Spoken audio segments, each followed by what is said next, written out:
Krishna Paramatmane Namaha. My name is K.M. Advita and I am 9 years old.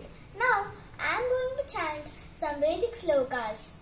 Karagre vasate Lakshmi, Karamadhye Saraswati, Karamule tu Govinda, Prabhate Karadarshanam, Samudravasane Devi, Parvatastana-mandale, Vishnu-patni namastubhyam, Padasparsham kshamasva me, Shuklam-bharadharam Vishnum, Sasivarnam Chaturbhujam, Prasanna-vadanam dhyayet, Sarva-vighnopasantaye, Vasudeva-sutam Devam, Kamsa-chanooramardhanam, Devaki Paramanandam, Krishnam Vande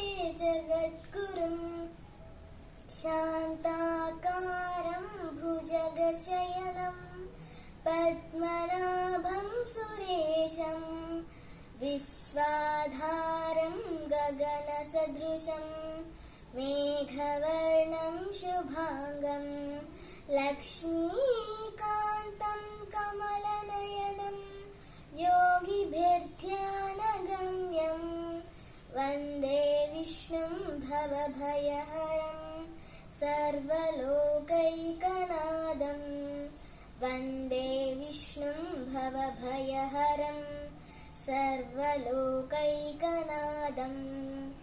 Thank you everyone.